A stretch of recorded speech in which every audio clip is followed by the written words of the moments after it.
Isang magandang umaga sa bawat isa. Sa inyong kabuhan, pinili mo po ang pag-iisa para tayo magkaroon ng bahagi sa tinatawag na pangangaral ng salita ng Diyos.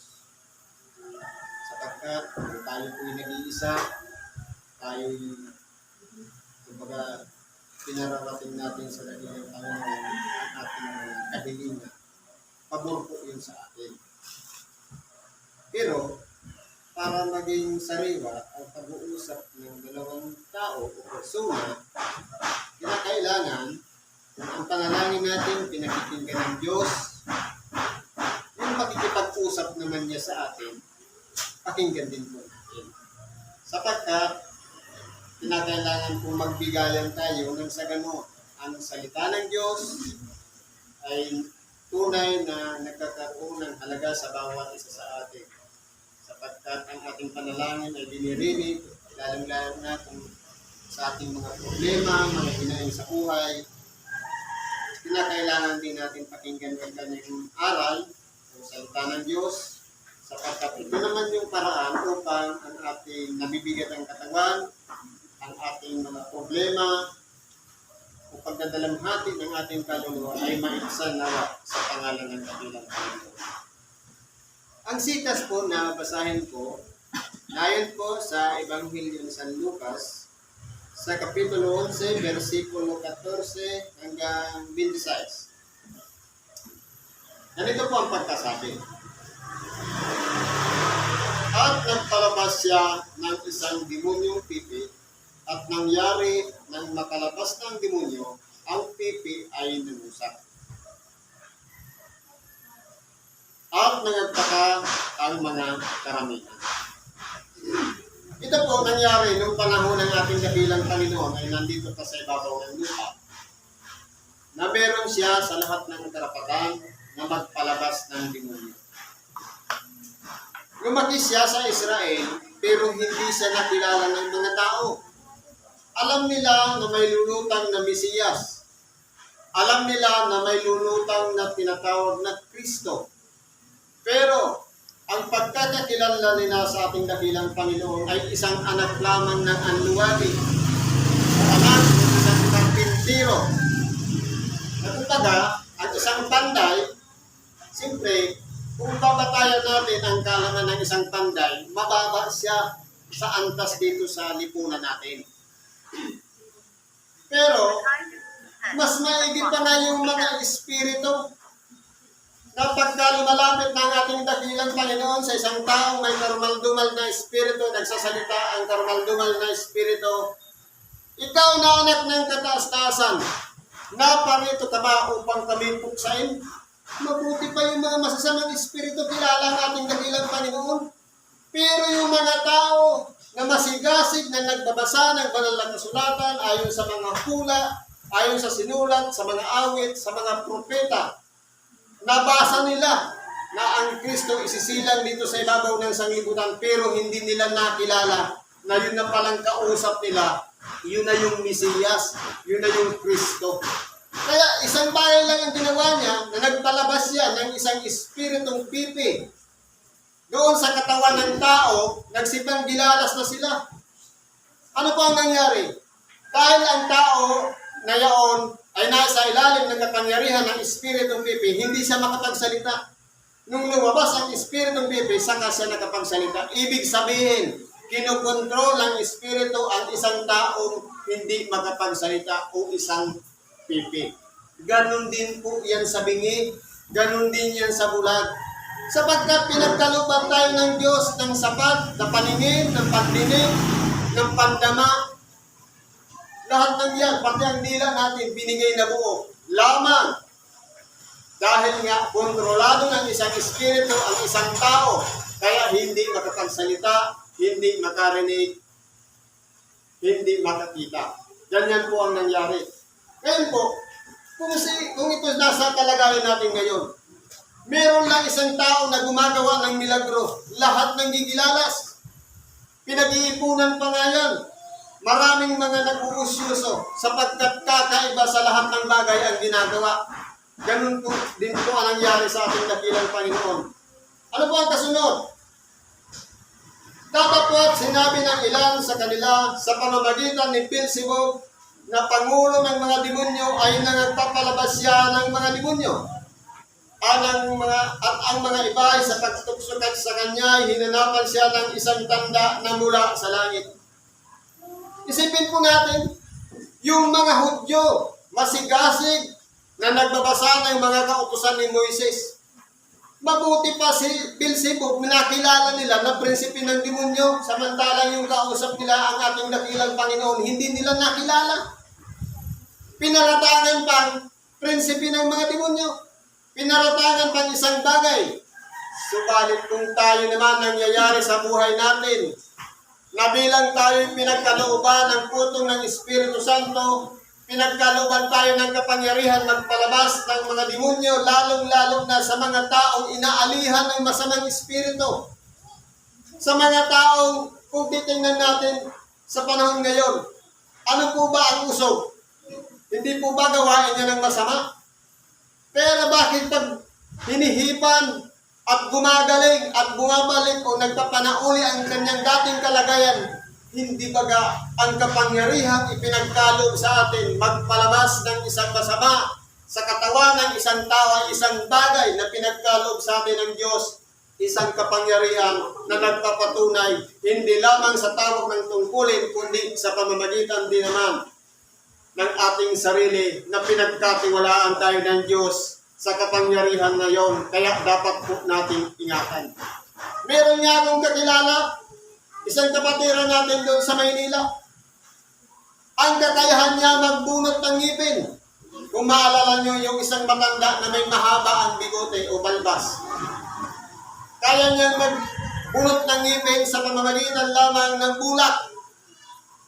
Subalit, hindi ko napag-ingatan sa isang bagay lamang na naglalakad siya sa tabi ng kalsada, nasagi ang kanyang tuhod ng isang nagbibisikleta, nasapok niya yung bata. Anong nangyari? Nung nagbunot siya, umaaray na. Kaya po ang isang bagay na ipinagkaloob sa atin, pag-ingatan po natin na huwag yun mawala. Sapagkat yun ay nawala. Sinasabi nga, kahit ang inaasahan natin na dahil lamang sa pagbunot ng ngipin, na dahil lamang sa panggagamot, kapag iyan ay kinuha na sa atin, hindi na po yan maibabalik. Ano ba bang sinasabi dito? Tatapat siya na nakatataho ng mga pag-iisip nila sa kanila'y sinabi. Ang bawat kahariang nagkakabahabahagi laban sa kanyang sarili ay nagkakawatak-watak, at ang sangbahayan na nagkabahabahagi laban sa kanyang sangbahayan ay nagigiba. At kung si Satanas naman ay nagkakabahabahagi laban sa kanyang sarili, paanong mananatili ang kanyang kaharian? Sapagkat sinasabi ninyong sa pamamagitan ni Beelzebub, nagpapalabas ako ng mga demonyo, at kung nagpapalabas ako ng mga demonyo sa pamamagitan ni Beelzebub, sa pamamagitan nila pinalalabas ang inyong mga anak, kaya nga sila ang inyong nagiging mga hukom. Totoo po.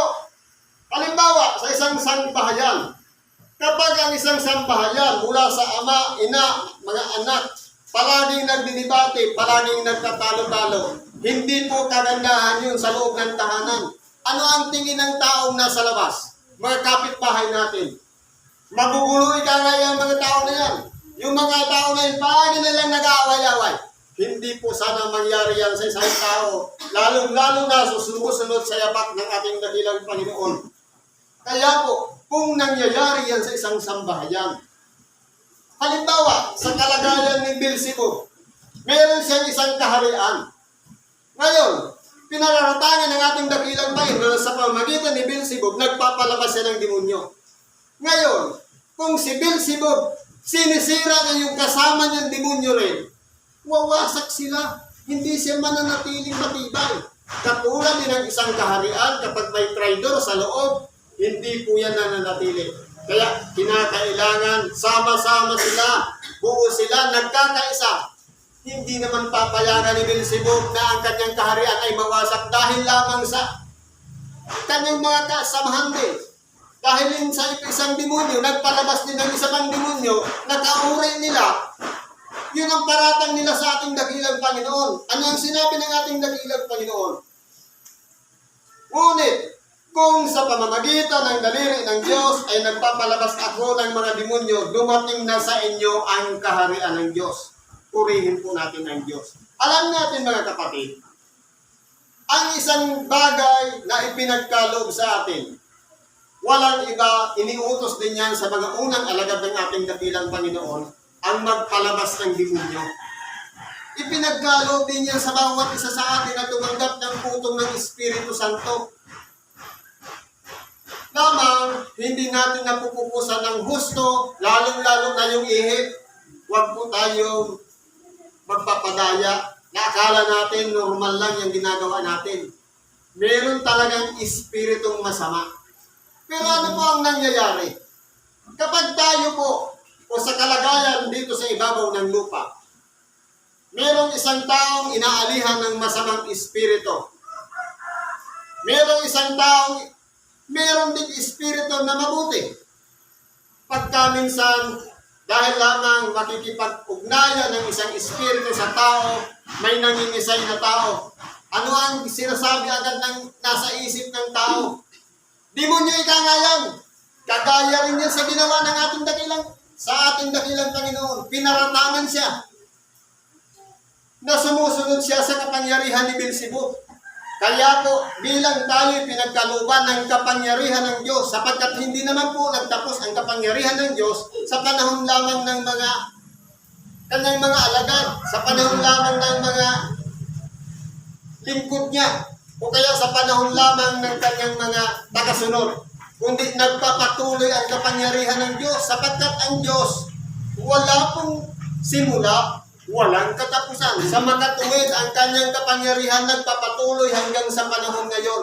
Kung kaya mayroong nagsisilabasan na sa pamamagitan ng panggagamot, wala pang iniinom, wala pang pinapakain, gumagaling na ang tao, o yung tinatawag ng faith healing. Sapagkat sa paano po gumagaling ang isang tao? Sa pamamagitan ng pananalig. Halimbawa, nasanay tayo sa mga pamahiin. Yun ang pananalig natin, nangyayari. Pero kung tayo'y labanan natin ang isang bagay, halimbawa, umambon, naabutan tayo ng ulan. Ang nasa isip natin, sisipunin ako. Hiningi mo yan, sisipunin ka talaga. Naulanan ka uli. Sasabihin natin, lalagnatin ako. Lalagnatin ka talaga dahil sinabi mo. Ngayon, yun na yung pananalig. Kaya kinakailangan, kung pag naulanan tayo, sabihin natin, hindi tayo lalagnatin, hindi tayo sisipunin. Alalahanin natin yung mahal na araw, lahat baga nagpaulan. Lahat meron bang niliknat? Meron bang sinipod? Wala. Dahil ang iniisip natin, kapangyarihan ng Diyos ang nandidiyan, hindi tayo matatalo, hindi tayo manadaig.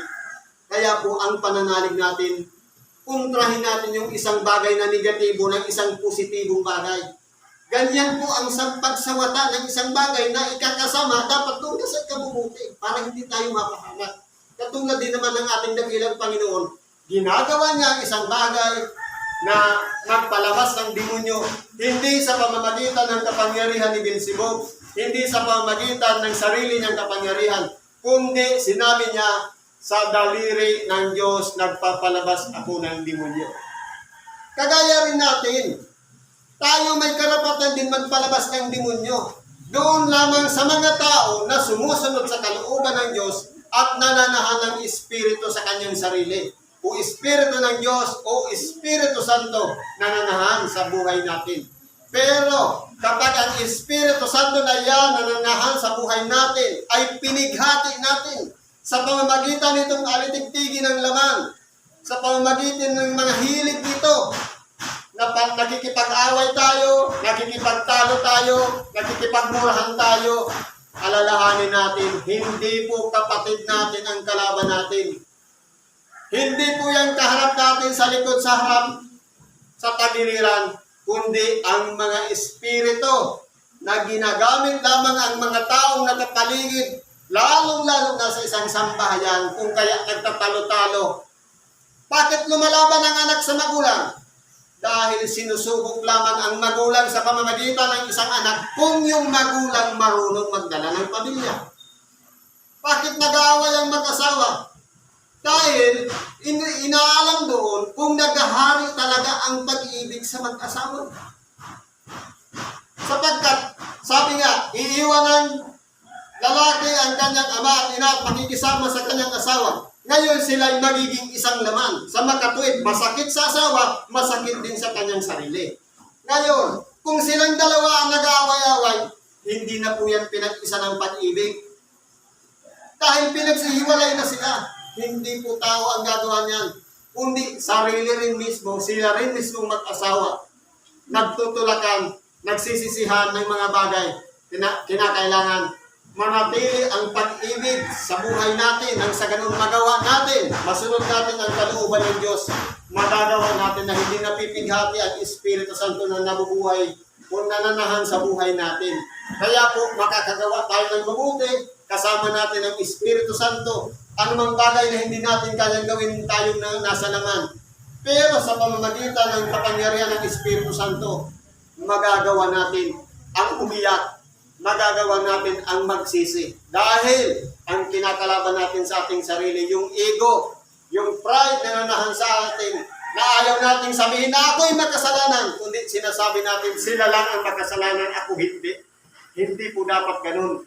Walang matuwid, wala kahit isa. Kaya kinakailangan tayo ilukod natin lahat ang ating mga sarili sa harapan ng Diyos sapagkat tayong lahat ay makasalanan. Sabi pa po dito, ngunit, kapagka ang lalaking malakas ay nasa sandatahang lubos, ay nagbabantay sa kanyang sariling looban, ang kanyang mga pag-aari ay walang panganib. Tatapwat, kung siya'y datna ng ibang lalong malakas kaysa kanya at siya'y matalo, ay kukunin ito sa kanya ang lahat ng kanyang sandata na kanyang inaasahan at ipinamamahagi ang mga nasamsan sa kanya. Ang hindi sumasa akin ay laban sa akin, at ang hindi nag-iimpok na kasama ko ay nagsasambula. Dito po, sa bagay nito, paano natin ito ipapaliwanag? Ang isang taong malakas, hindi ka makakapasok sa tahanan ng isang taong malakas. Katulad din naman natin, kapag pumasok tayo sa isang bahay na gwardyado, maraming aso, may CCTV pa, may gwardya pa, hindi tayo makakapasok. Ano ang gagawin natin para makapasok? Siyempre, kinakailangan mas malakas ka. Kaya nga, yan ang ginagawa ng mga magnanakaw. Meron pa yan, pinaplano din nila ang pagnanakaw. At kagaya ng nangyari dyan sa Apo ni Paisandong. Ninakawan dyan, kung saan sa nakarating dyan. Lumusot ng isang gabi. Kaya po, sa bagay na ito, ano ang makukuha ditong aral? Dahil ang sinasabi ng Panginoon, may kaugnayan sa pagpapalabas ng demonyo. Halimbawa, ang isang tao nasa ilalim ng kapangyarihan ng masamang espiritu. At tayo, dahil tao rin, sila espiritu, hindi mo yan mapapalabas agad-agad. Paano mo siya mapapalabas? Kagaya ng nangyari sa mga alagad ng dakilang Panginoon. Bakit hindi namin siya napalabas? Panginoon, ano ang sinabi ng Panginoon? Dahil sa kakulangan ng inyong pananalangin at ayuno. Sa makatuwid, ang isang tao na pinagkalooban ng kapangyarihan magpalabas ng demonyo, kinakailangan magkaroon ng ayuno at marugdog na pananalangin. Ano pong klaseng ayuno? Meron tayong tinatawag na 5 senses. Mata. Ang mata, isang bahagi ng katawan ng makasalanan. Paano nagkakasala ang mata? Sabi, makakita ka lang ng babae na may maiksi ang legs, nagkasala ka na. Alam natin, ang mata natin, mayroong focus yan. Ganyan yan. Kapag dumaan sa harap natin ang isang nakasyor, wala kang pagkakasala doon. Dadaan talaga yun doon. Pero kapag lumagpas na, sinundan mo pa, doon na nagmumula ang pagkakasala. Dahil ang bisyon ay binigay ng Panginoon, may limit lang. Ilumagpas na sinundan mo pa,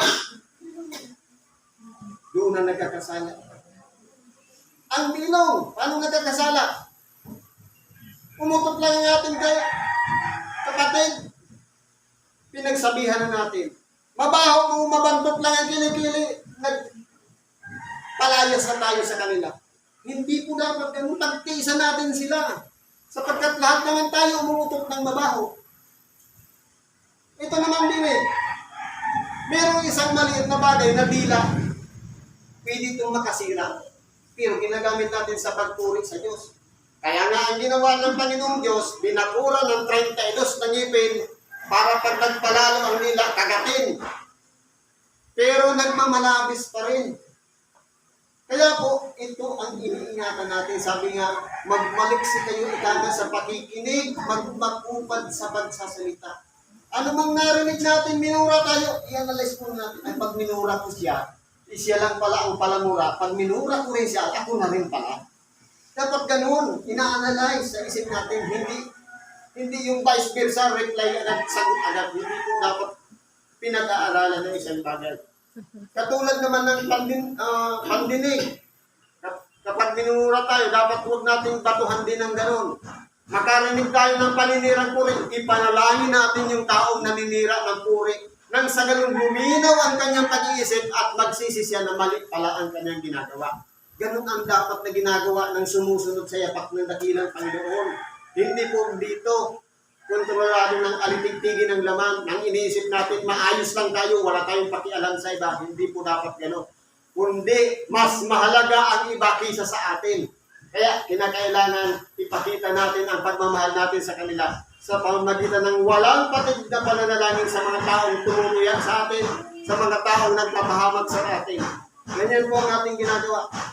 Dito po sa isang bahagi pa, pagka ang karumal-dumal na espiritu ay lumabas sa isang tao, ay lumalakad sa mga dakong walang tubig na humahanap ng kapahingahan. At pagka hindi nakasumpong, ay sinasabing babalik ako sa aking bahay na nilabasan ko. At pagdating niya, ay nasusumpungan niyang walis na at nagagayakan. Kung magkakayumayaon siya at nagsasama pa ng pito pang espiritu na lalong masasama kaysa kanya. At sila ay nagsisipasok at nagsisitahan doon at naging lalo pang masama ang huling kalagayan ng taong yaon kaysa una. Ganito po yun. Halimbawa, mayroong isang taong pinagkalubang magpalabas ng demonyo. Hinipan mo, gumaling. Pinatungan mo ng kamay, gumaling. Ngayon, pag ginagapos natin yon, para natin mapasok yung isang tao na inaalihan ng masamang espiritu, talian mo sa pamamagitan ng salita ng Diyos. Mag-share ka ng salita ng Diyos. Dahil kapag sinishare mo ng salita ng Diyos sa Kanya, yung espiritu nangangatal yun. Habang nangangatal yun, pag hindi niya na kinaya, iiwan niya yung katawan na yun. Di magaling na siya. Ngayon, kung magaling na siya, di lumabas ng espiritu. Ngayon, ano ang iisipin naman ng espiritu? Maghahanap siya ng lugar na papagpapahingahan niya. Ngayon, yung tao na pinanggalingan niya, magaling na. Dahil magaling na siya, alam niya na kontrolin ang sarili, kagaya ng ginagawa dito. Pagkatapos magpagamot, mayroong tinatawag na dieta. Halimbawa, nakapag-cleansing ka na ng katawan, nakapagsisi ka na, nakilala mo na si Kristo. Ngayon, palagi na tayong nangangalangin. Yung espiritu lumabas, dahil mas malakas ka na, hindi na yung makabalik. Halimbawa, masakit yung tiyan natin. Pinatungan lang ng kamay, gumaling. Pagkatapos doon, yung espiritong lumabas doon, espiritu o sakit na nandyan sa ating tiyan na lumabas, maghahanap yun ng papagpahingahan. Ngayon, hindi na siya makakabalik dahil palagi ka nang nananalangin. Ano ang gagawin niya? Maghahanap siya ng pito pang masamang espiritu. Mas masasama pa sa kanya, saka siya babalik. Ano ang nangyayari? Yan na po ang paliwanag ng tinatawag na binat. mas lumalala ng 7 doble yung sakit ng isang tao na pinamagaling. Kung maalala natin yung isang kapatid na nagkaratay din sa Burgos, si Brad na Rita. Ano ang karamdaman nun? Nagja-jogging siya, nalamigan yung tuhod, dahil naligo, naratay sa templo. Pinagamot, magnetis mo alaga, gumaling. Ngayon, dahil magaling na, balik sa dati niya. Ganyan ang ginagawa natin. Kapag tayo may karamdaman, limit yung alat, limit yung matamis, limit yung kung ano-anong limit. Pag wala ng sakit, balik sa alat, balik sa... Dapat hindi po ganun. Manatili na tayo kung sabi nga, magaling ka na, huwag ka na muling magkasala, sabi ng ating dakilang Panginoon. Kaya ano ang nangyayari? Mas lalong lumalala, kagaya ng nangyari kay Brother Rita. Kung 1 linggo siya nagkasakit, 3 taon na ata siyang nakaratay sa templo. Nanigas na talaga ang tuhod. Sinisip pa ngayon yung lunduyan, hindi siya bumalik. Mali po. Kinakailangan isipin natin, ang mga nandito sa lunduyan ay isang mga tao lamang na katulad din natin nagkakaroon ng karamdaman. Isa lang po ang nagpapagaling, ang Diyos. Kahit ang doktor man, ang gamot na galing sa doktor, ang albularyo man o pantapan o ilalaga, lahat lang yan instrumento. Isa lang ang nagpapagaling, ang Diyos. Nagpatong man ng kamay, nagmagnetismo, naghilot, nagmasahe, nag-injeksyon, hindi ko sila nagpagaling.